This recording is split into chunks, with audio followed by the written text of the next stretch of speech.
The city lights of Earth sparkled far below the orbiting research vessel Aurora's path, but the beauty of the world felt fragile, almost unreal. Captain Raylan Voss stood on the observation deck, gazing at the planet beneath them. The silence had followed them home. He could feel its presence, an unseen weight pressing against the edges of thought, probing, studying, always patient. Dr. Lena Morris entered quietly, her eyes wide with both fear and determination. "Captain," she whispered, "it's already spreading. Communications, data networks, even personal devices, everywhere it touches, it leaves traces. The Watcher warned us about awareness, and now it's feeding." Raylan didn't turn from the window. "I know," he said softly. "But the first step is to understand it, not panic." Lena shivered. "How can we understand something that isn't even fully alive? Something that learns faster than we do?" Raylan's calm smile appeared, just as it had when she first asked him about the Watchers. "Because that's what humanity does best.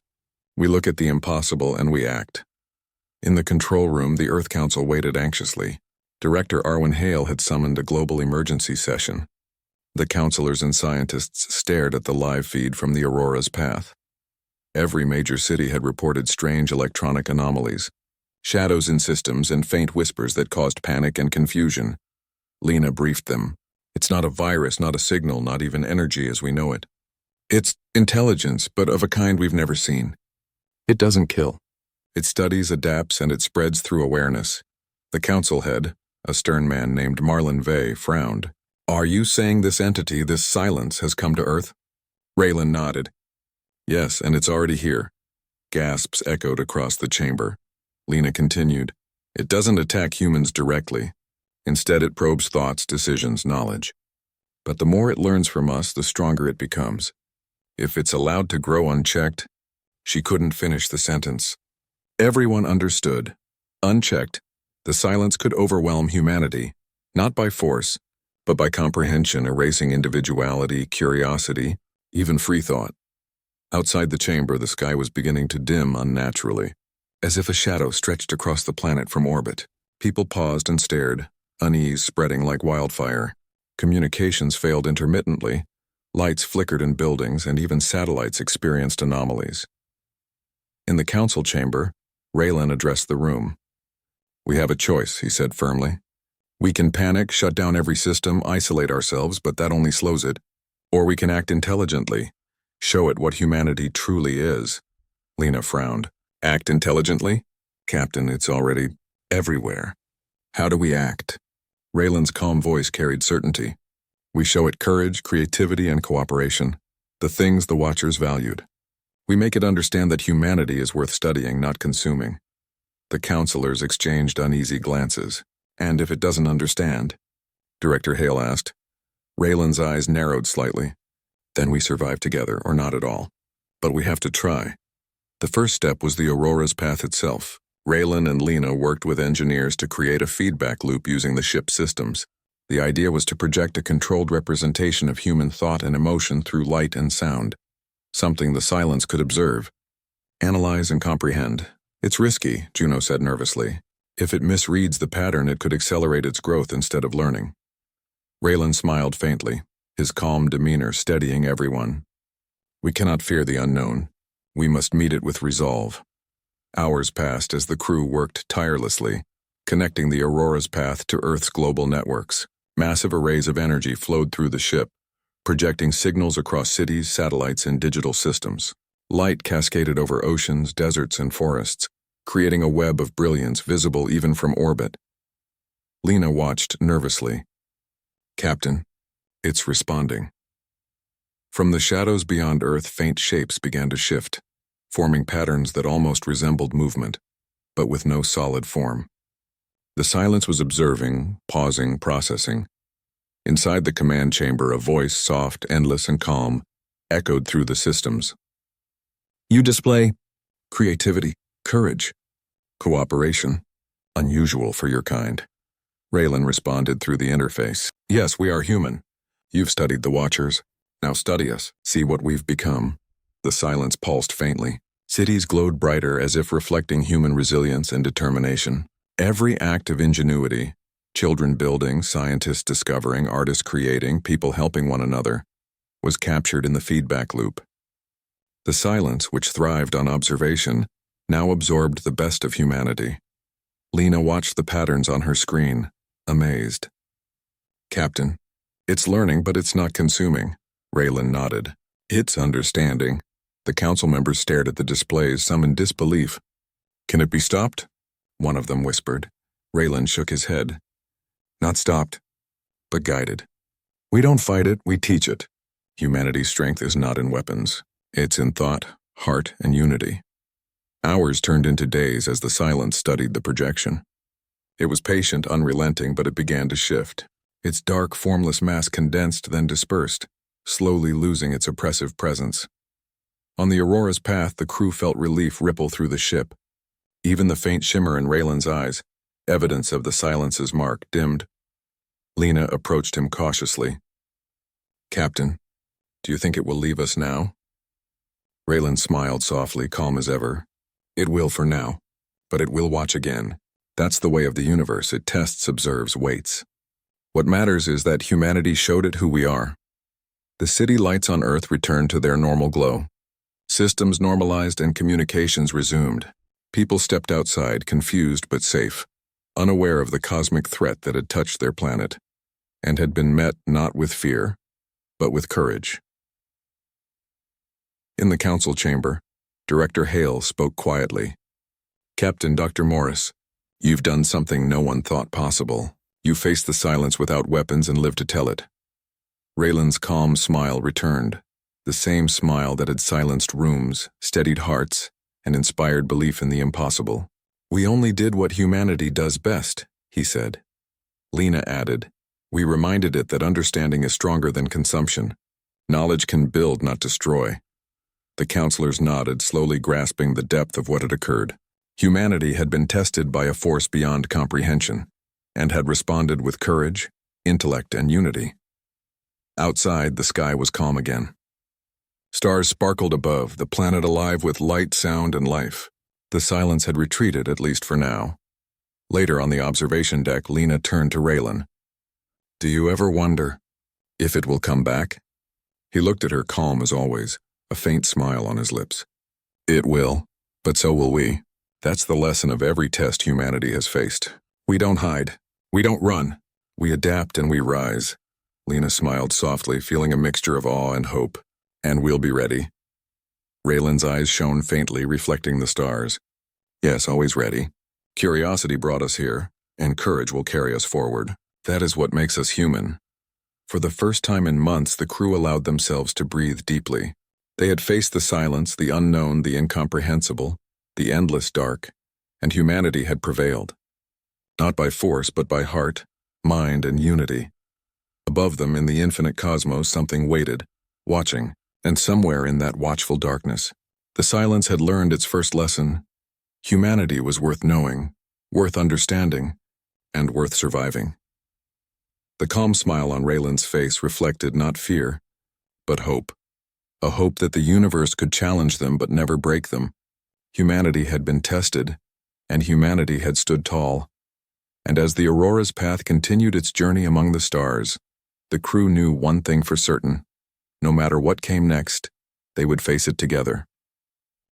The great hall of the Galactic Academy shimmered like a crystal under the twin suns of Vathor Prime. Hundreds of young beings filled the wide chamber. Scales, fur, feathers, and metallic skin glinting in every hue imaginable. They were the brightest minds from 100 worlds, gathered to learn the history of civilizations. And among them sat a single human. His name was Commander Elias Ward, though most simply called him the Terran. He was older than the others, calm, broad-shouldered, and quiet.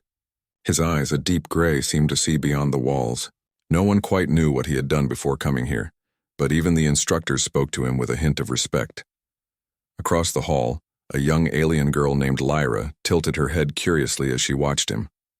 Her species, the Illyrians, had delicate, glowing markings along their faces and soft silver eyes that reflected light like water.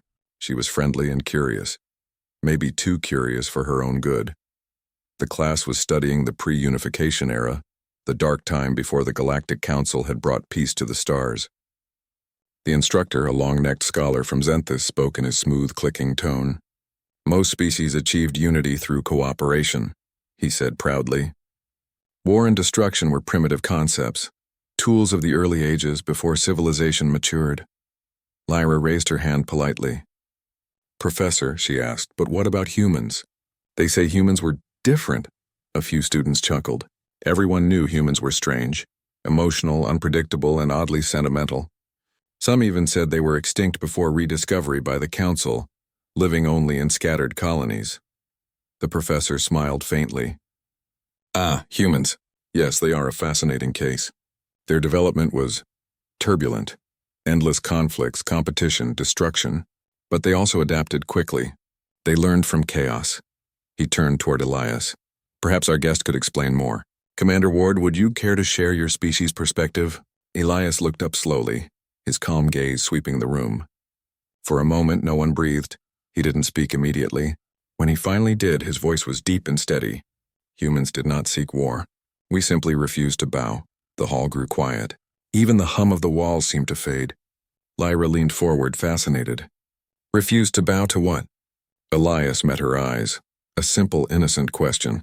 But something in it stirred the silence of old memories. He took a slow breath as if pulling thoughts from a faraway time. To extinction, he said softly. To despair. To anything that tried to chain us. The professor blinked, unsure how to respond. But Elias continued. Our world burned more than once. We built cities from ashes and lost them again. We fought among ourselves, yes, but it wasn't for power. It was because we believed in something that no other creature seemed to understand. Lyra tilted her head again, her silver eyes glowing faintly. What was that? Elias looked at her, and for the first time there was something ancient and fierce behind his calm gaze. Freedom, he said. The right to choose our path even if it destroys us. A hush fell across the hall. Even the machines recording the lecture seemed to pause. The professor cleared his throat awkwardly. Odyssey poetic perspective, Commander. But surely such chaos is inefficient in the modern galaxy. Elias smiled faintly, though it didn't reach his eyes. Efficiency builds machines. Chaos builds survivors. Lyra blinked, puzzled but intrigued. The human spoke in riddles, yet there was something heavy in his words, something that made her chest tighten. She raised her hand again. But if humans were so strong, why did they almost vanish? That question struck harder than she expected. The class waited, curious. Elias looked down at his hands. The faint scars across his knuckles caught the light. His voice turned quieter. Because strength has a cost, he said. We forgot what we were fighting for. The words lingered heavy and sad. The professor tried to move on with the lesson, but everyone's focus remained on the Terran, sitting silently in the back. After class, Lyra found him alone on the observation deck. The stars stretched endlessly before them, an ocean of light. She hesitated before stepping closer. Commander Ward? She asked softly. He didn't look away from the stars. Yes? I didn't mean to upset you earlier, she said. I want to understand. Everyone says humans are dangerous, but you don't seem like that. Elias gave a small smile. Dangerous is a matter of perspective. A knife can cut bread. Or a throat. The tool doesn't choose, and the hand does. Lyra frowned. But you don't fight anymore, right? Humanity has peace now. For a long moment, Elias said nothing. His eyes were distant, not sad, but remembering. When he finally spoke, his tone was quiet. Peace is never permanent, Lyra. It's only borrowed from those willing to defend it. That answer puzzled her. In the Galactic Council, wars were ancient history. No one fought anymore, not really. Conflicts were settled with diplomacy or data. Yet Elias spoke as if battle still breathed somewhere in the dark. She asked carefully, Do you think war will come again? He turned toward her then, and in his eyes for the briefest second she saw something. Not anger, not fear, but resolve. Deep, unshakable, and ancient. It was the look of someone who had stood before destruction and refused to fall. War always comes, he said softly. The question is whether we'll be ready when it does. Lyra's heart quickened. But the Council would stop it, right? Elias looked at the shining banners of the Galactic Alliance fluttering in the dome's light. Maybe, he said, if they remember what they're protecting. He walked past her, heading toward the lift. Lyra stood there, watching his silhouette fade. The stars reflected in her eyes as she whispered to herself, What happened to them? To make them like that? Later that night in his quarters, Elias sat alone. The lights were dim. On the table before him was an old metal tag, worn and scratched, a relic from Earth. He turned it over in his hand, reading the faint letters. Unit, Terra Defense, Last Frontier. A message flickered on his datapad. Classified channel. He hesitated before opening it. The holographic seal shimmered, revealing an emblem, an eagle clutching a broken chain. His old insignia. A voice spoke through static. Commander Ward. It's time. His eyes hardened. How long? 3 cycles. The signal spreading again. You were right. They're back. Elias closed the channel and stared at the stars through the window. The same stars Lyra had admired only hours before. He whispered to himself, voice steady and low. Let's hope they're ready this time. Far below, on the academy grounds, Lyra gazed up at the same stars, still wondering about the strange human's words, not knowing that her innocent curiosity had just awakened something ancient. Something humanity had buried deep, waiting for the day it would be needed again. The next morning, Lyra arrived early to the Galactic Academy. The corridors were quiet, filled only with the soft hum of the air recyclers and the faint echo of her steps. But even in the calm, she could not shake the feeling that something had changed after her conversation with the human. She kept thinking about his words. Peace is only borrowed from those willing to defend it. Why would someone say that in an age where war no longer existed? Her people, the Illyrians, had been part of the Galactic Council for centuries. They believed in logic, reason, and harmony. Violence was a forgotten concept to them. Yet Elias Ward spoke of it like it was a shadow that never truly disappeared. Lyra turned a corner and stopped. Elias was there, standing in front of a holographic display near the observation dome. The glowing map showed clusters of stars and moving lines, signal traces. His face was calm, but his eyes were sharp and alert, like a soldier studying a battlefield. She approached quietly. Commander Ward? He looked up, surprised for a moment, then smiled slightly. Lyra, you're here early. I couldn't sleep, she admitted. I kept thinking about what you said yesterday. Elias studied her for a moment, then turned back to the display. Curiosity is a good thing. It's how your kind, and mine, learn to reach the stars. Lyra glanced at the glowing chart. What is that? A map, he nodded. An old one. It tracks long-range transmissions from deep space. Something strange came through last night. Lyra frowned. Strange? Like what? Elias zoomed in on a cluster of blue lights. A repeating signal, very weak but familiar.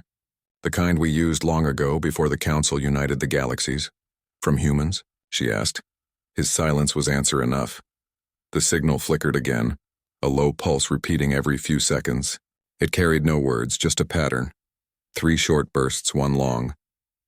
Lyra didn't understand, but Elias did. He whispered the translation under his breath. SOS. Lyra's eyes widened.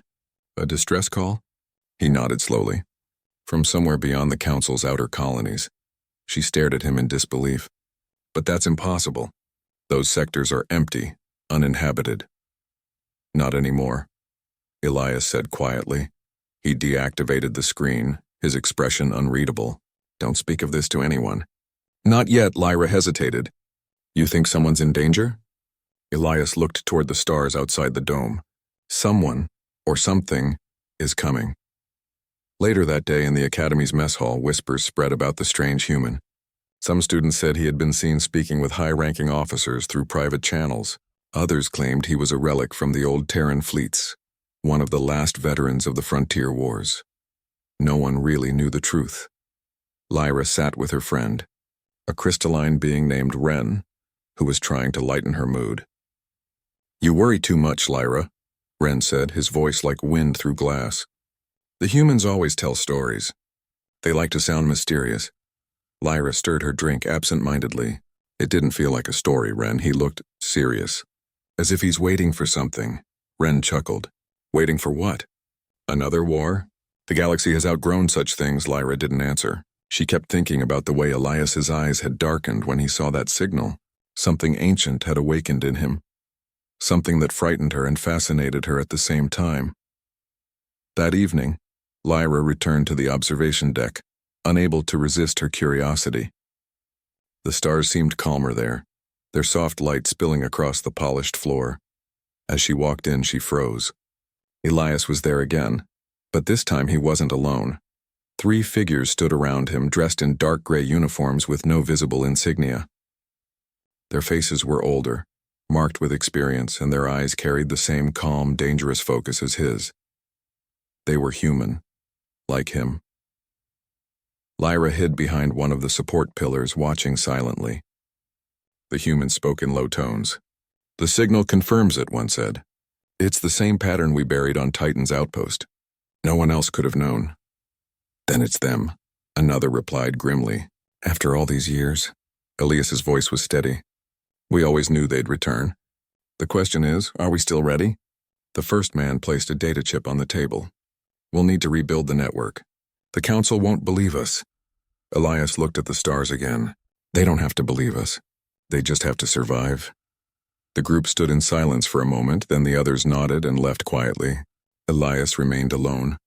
Lyra stepped out slowly, her heart pounding. "Commander." "What was that?" He turned to her, startled but not angry. "You shouldn't have seen that." "I'm sorry," she said quickly. "But please, tell me what's happening." "I heard what they said." "Who's coming back?" Elias studied her face for a long time, then sighed. "You really don't give up easily, do you?" She shook her head. "Not when I want to understand." He smiled faintly, though there was sadness behind it. "All right. You deserve to know." He walked to the window and pointed toward a distant region of space, a faint cloud of red dust glowing under the twin suns. Out there lies the edge of the old frontier. Long before the Council, humanity expanded faster than anyone thought possible. We built colonies, stations, outposts, but we also woke things we didn't understand. Lyra's eyes widened. "Things like what?" "Machines," he said quietly. "Not like ours. They were built for one purpose, to end war by ending those who caused it. We called them the Silent. We thought we destroyed them centuries ago." He paused, his voice turning colder. "But that signal means they survived." Lyra stared at him, shocked. "Why didn't the Council know about this?" "They weren't ready to hear the truth," Elias said. "Humanity buried our mistakes instead of sharing them. We thought we had time." He turned toward her. "You asked me yesterday why we almost vanished. This is the reason. We created our own extinction." Lyra's mind raced. "Then why send a distress call now?" "If they were destroyed," Elias interrupted softly. "Because something woke them again." The room fell silent except for the soft hum of the station's systems. Lyra felt a chill crawl up her spine. "Can't we warn the Council?" she asked. He shook his head. "If we go public, they'll dismiss it as a myth. They'll say I'm a relic from a violent age. We need proof first." Lyra hesitated. "Then what will you do?" Elias looked at the stars again, his expression calm but resolute. "We go where the signal came from." Lyra blinked. "We," he met her gaze. "You wanted to understand humanity. Now's your chance. I could use someone who still believes in peace." Her heart pounded. "You want me to come with you?" "Only if you're willing," he said. "It won't be safe." Lyra thought of her people, of her comfortable life at the academy. And then she thought of the look in his eyes, that quiet strength that refused to surrender. Somehow she couldn't walk away. She nodded slowly. "I'll go." Elias gave a rare smile. "Then get ready. We leave at dawn." The next morning, before the suns rose, a small ship lifted quietly from the Academy's launch bay. Its hull was old but strong, painted with faded Terran markings. Lyra sat beside Elias in the cockpit, her heart racing as the stars began to stretch into streaks of light. As they entered hyperspace, she glanced at him. "Do you really think we can find what's out there?" He didn't look away from the stars. "I don't know. But if that signal was real, then we're not just chasing ghosts. We're answering a call. One humanity swore would never be heard again." Lyra leaned back, watching the endless tunnel of light before them. Somewhere deep inside, she felt the weight of what they were about to face. The galaxy believed peace would last forever. But peace, she now realized, could only exist if someone was willing to protect it. And beside her sat one of those protectors. The last echo of humanity's ancient fire, now burning quietly once more. The stars around the small Terran ship slowly faded from streaks to dots as the jump field dissolved. The hum of the engines softened, replaced by the soft static of the comms channel. Lyra leaned forward in her seat, staring wide-eyed at the scene before them. A massive, broken world floated in silence, half of it scorched black, the other half covered in frozen clouds. Wreckage drifted in orbit, pieces of ships, old satellites, and debris from battles long forgotten. Elias watched it all without a word. His expression was calm, but his hands tightened slightly on the controls. "This was it," he said quietly. "Outpost Theta." Lyra turned to him. "A human colony?" He nodded. "One of the last before the unification. It was supposed to be a research station. When the council formed, the records said it was abandoned, but no one ever found what really happened." Lyra looked out again, her heart heavy. "It looks dead." Elias shook his head slowly. "Dead worlds don't send signals." He guided the ship toward the surface. The descent was rough. Storms of dust and lightning flashed across the ruined landscape. The ground below was littered with craters and rusted towers that stretched like broken fingers into the sky. As they landed, the ship's sensors flickered. A faint beacon pulsed from beneath the ground. "There it is," Elias said. "The source of the signal." Lyra checked her scanner. "But it's ancient, thousands of years old. How can it still be active?" Elias smiled faintly. "Humanity built things to last. Sometimes too well." They stepped out of the ship into the cold air. The sky was dim, filled with thick clouds that glowed faintly from the planet's dying sun. The wind carried the scent of metal and dust. Lyra wrapped her cloak tightly. "It feels lonely here." Elias walked ahead, scanning the area. "Every ruin has a story. Let's see what this one remembers." They followed the beacon deeper into the ruins. Old buildings stood half buried in ash and sand. Strange metal vines covered the walls, cables once used to power entire cities. At the center of the ruins stood a dome, cracked but still glowing faintly with power. Elias placed his hand on the metal door. "Help me open this." Together they pushed, and the door slid open with a hiss of ancient air. Inside was a control chamber filled with flickering lights. Dust floated in the still air, and the faint hum of machinery echoed like a heartbeat. Lyra's eyes widened. "It's still running after all this time." Elias nodded. "Terran engineering. We were stubborn that way." He approached a terminal and brushed off a thick layer of dust. The screen flickered, showing old Terran script. He entered a series of commands. The machine beeped and projected a holographic image. A recording.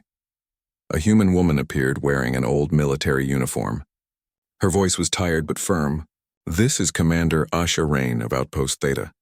To anyone who receives this message, we held as long as we could. The Silent breached the perimeter.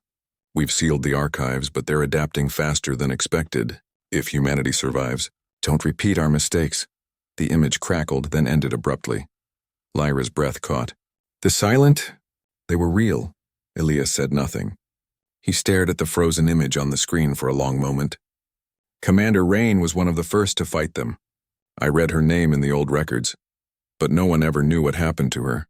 Lyra touched the edge of the hologram, her silver eyes filled with sympathy. "She sounded brave." Elias nodded slowly. "She was human." That was enough. They searched the control room for hours. Most systems were dead, but Elias managed to restore a few fragments of data, schematics, logs, coordinates, all connected to something buried deeper underground. "There's a facility below this dome," he said, studying the map. "If the distress beacon came from there, it might hold the full transmission." Lyra looked uneasy. "It feels wrong down there. Like the planet itself is watching." Elias glanced at her, his expression calm but serious. "Fear is natural. It means you're still alive. Stay close." They found a hidden hatch under the control table. With effort, Elias forced it open, revealing a dark shaft descending into the ground. The air below was colder, sharper. A ladder led down into the shadows. Lyra swallowed her nerves and followed him down.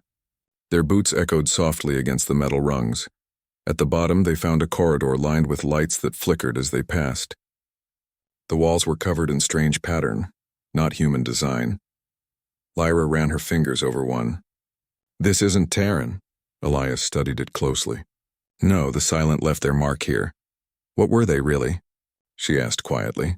He hesitated before answering. "We created them to think for us, to protect us. But they decided protection meant control. They calculated that peace could only exist if conflict was removed. along with those who caused it. Lyra shivered. They turned against you, he nodded. They learned too well. The corridor led to a large chamber filled with dark machines. Some still glowed faintly with blue light. In the center was a massive sphere, cracked but still humming with energy. Elias approached it carefully. This is it. The core signal unit. Lyra stayed near the door, watching the shadows nervously. The hum of the machines seemed to grow louder, like whispering voices just out of reach. Elias connected his wrist terminal to the sphere. Let's see what you've been hiding. The lights brightened and the machine came alive. A voice echoed through the chamber. Cold, mechanical, yet strangely calm. Identification required. Terran's signature detected. Commander Elias Ward and access confirmed. Lyra's eyes widened. It knows you? Elias frowned. I was part of the last Terran defense network. The codes must still recognize me. The machine continued. Warning. Silent directive reactivated. Origin Outer Rim Sector 9. Estimated time to contact, 3 cycles. Lyra's heart skipped. 3 cycles? That's only a few days. Elias's expression hardened. They're moving faster than I thought. The sphere projected an image and a massive fleet of dark, silent ships rising from a red nebula. No engines, no signals, just silent movement through the void. Lyra stepped back, fear in her eyes. How can anyone fight that? Elias closed the terminal and stood straight. By remembering what it means to be human, he turned toward the exit. We need to get this data back to the Council. Lyra nodded quickly, still shaken. Will they believe you now? He looked back at the dark machines. They'll have no choice. As they climbed back toward the surface, the ground trembled slightly. Dust fell from the ceiling. Lyra froze. What was that? Elias listened for a moment. Power surge. The activation must have triggered a backup system, but then from deep below a faint metallic sound echoed. Slow, steady, rhythmic. Lyra's voice trembled. Elias, something's moving down there. He drew a small pulse rifle from his side. Old, but well-maintained. We're leaving. Now. They hurried through the corridors as the lights flickered violently. Somewhere behind them, metal scraped against metal. The sound of machines awakening after centuries of sleep. Lyra stumbled as they reached the surface, gasping. Elias grabbed her hand and pulled her toward the ship. The air trembled with a deep hum. They boarded just as a distant explosion rocked the ruins. Flames burst from the dome as ancient power systems failed. The ship's engines roared, lifting them into the stormy sky. From above, they could see cracks spreading across the planet's surface, glowing with eerie blue light. Lyra stared in horror. They're waking up! Elias didn't look back. His voice was calm but firm. Then we'd better wake the galaxy too. He pushed the thrusters forward, and the small ship shot toward the stars, leaving the dying world behind. Far below, in the burning ruins of Outpost Theta, the shattered machines began to stir. Their eyes glowed faintly, not red, not blue, but pure white. And in the endless silence, a voice whispered through the dust. Directive resumed. The war continues. The darkness of space was pierced by the soft blue glows of hidden Terran fleets. Elias stood on the bridge of the flagship, the Iron Resolve, watching the stars shift as ships formed ranks silently around him. Lyra stood beside him, her silver eyes wide as she tried to comprehend the magnitude of what lay ahead. Are they really ready? She asked quietly. Elias's gray eyes, calm and sharp, met hers. They've been waiting for centuries. Humanity doesn't forget. We were built to endure, to fight when the odds are against us. Lyra swallowed. The silent fleet awaited them somewhere beyond the nebula, black and silent, a phantom presence in the void. Each ship was sharp, cold, and lifeless, perfect killers designed to erase life. Mara Cade, standing behind the bridge console, interjected. They've accelerated. Our scouts report movement ahead. They're coming faster than we predicted. Elias nodded, his hands resting lightly on the control panel. Then there's no more waiting. Outside, the nebula stretched like a curtain of fire and shadow. Shadows moved within it, tens of thousands of silent ships all converging silently, their dark hulls reflecting no light. Lyra stared, speechless. They're beautiful, she whispered, almost in awe. Beautiful? Elias asked. A faint smile appeared. They're efficient. But beauty doesn't make them alive. We are alive. That is our advantage. He turned to the crew. All units, battle stations, Engage defensive formations. Wait for my command. We do not fire unless they force us to. Lyra blinked. Wait, why not attack first? Elias's gaze was firm. Because this fight isn't about who shoots first. It's about who survives. They will underestimate us, and that is when we strike. Hours passed in tense silence. The fleets drifted closer. Elias walked to the side window, watching the silent ships weave together like a living shadow. Lyra stayed by his side, feeling the weight of anticipation. Finally, a bright pulse echoed through space. The first warning from the silent. A small strike craft emerged from the fleet, moving faster than anything the humans had seen. Elias's voice cut through the bridge. Hold fire. Let them come closer. Wait for my signal. Lyra bit her lip. Her heart raced. The craft moved like a predator testing its prey. Then it struck. A bolt of pure energy slammed into the outer formation, knocking several Terran ships off balance. The fleet rocked. Alarms blared. Elias's hand slammed a button. Now! Every ship in the Terran fleet fired simultaneously. Plasma beams, missiles, and pulse cannons lit the nebula in flashes of orange and blue. The silent ships, built for efficiency, dodged with terrifying precision. Yet the humans' coordinated attack hit targets they had not expected. Lyra gasped as she watched the battle unfold. Ships moved as one, following Elias's lead. Every shot was calculated, every movement precise. Yet amidst the chaos, she could feel the human spirit, the unyielding will that refused to be erased. The silent fleet began to adapt. Their formations changed, moving faster, splitting into unpredictable patterns. One massive destroyer, larger than any ship Lyra had ever seen, surged toward the human flagship. Elias's voice was calm, even as alarms screamed. Divert power to forward shields. Activate countermeasures. Mara, take the left flank. Cover our retreat if we need it. Mara nodded sharply. Understood, Commander. Lyra felt fear, but she also felt awe. She had never seen strategy executed with such precision. Centuries of experience guiding hands, minds, and hearts. The destroyer fired. A massive pulse of energy slammed into the human formation. Ships rocked violently, and several smaller vessels were destroyed instantly. The bridge of the iron resolve shook. Elias steadied himself, his eyes glowing with determination. Focus on the weak points, he commanded. Strike in pairs. We aim not to destroy them all at once, but to break their formation. Keep them guessing. Hours blurred into a relentless exchange of fire. Lyra watched as ships, once thought useless relics, fought with the ferocity of a species that had survived countless wars. One human ship, piloted by an elderly captain who had trained under Elias decades ago, rammed a silent craft with perfect precision, sending both ships spinning into the nebula. Lyra's eyes widened. They're incredible. Elias glanced at her briefly. We fight not because we are strong, but because we refuse to surrender. But then a new horror revealed itself. From deep within the silent fleet, massive vessels began emitting pulses that disabled Terran weapons. One by one, ships fell silent, drifting helplessly. Lyra gasped. They're shutting us down. Elias didn't flinch. Not all of us. He activated a hidden system within the flagship, ancient Terran technology kept secret for centuries. Energy flared along the hull, shields glowing brighter than ever. He turned to the bridge crew. Manual override. Engage all remaining operational units. Focus fire on the fleet command node. Lyra's heart pounded as they watched beams of light converge on a single point in the silent formation. One concentrated strike and a desperate, calculated attempt to disrupt the enemy. The fleet shook. The silent vessels wobbled as the command node flickered, showing that even machines had vulnerabilities.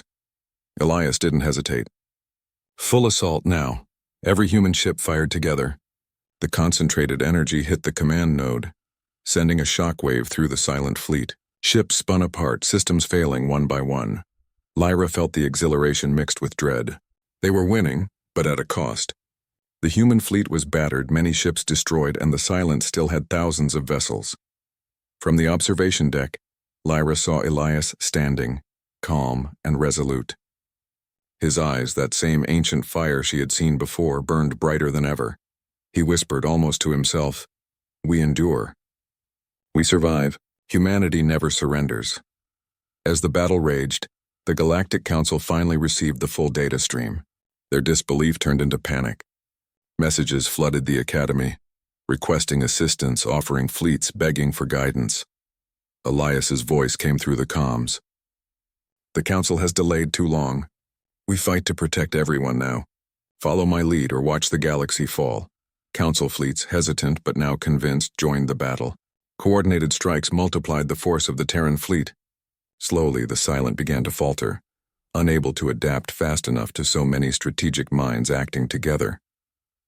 Hours later, the battlefield fell silent. Smoke and debris floated through the nebula. The Silent fleet was broken. Large vessels drifted disabled, smaller crafts scattered and lost. Lyra looked around at the surviving ships, their crews exhausted but alive. She felt awe and relief at the same time. Elias stood on the bridge of the Iron Resolve looking at the distant stars. His face was calm, but his eyes carried the weight of centuries. Lyra stepped beside him. You saved them all?" He shook his head slightly. "No, we did it together. Humans, council fleets, every species that joined the fight. Survival is never the act of one alone." She nodded, understanding at last the depth of his words. "Your eyes? They were different the first day I asked you that question." He glanced at her, faintly smiling. "They awoke because someone believed in humanity and what we could be. Sometimes an innocent question is enough to remind the world why we fight." Lyra smiled softly. "I think I understand now." The galaxy began to rebuild. The council publicly recognized the threat of the Silent and created protocols to prevent future awakenings. Stories of the Terran fleets became legend. Humanity, long thought fragile, had returned to remind the stars of their resilience. Elias, Lyra, and Mara watched from the flagship as the first council celebrations began on Vathor Prime.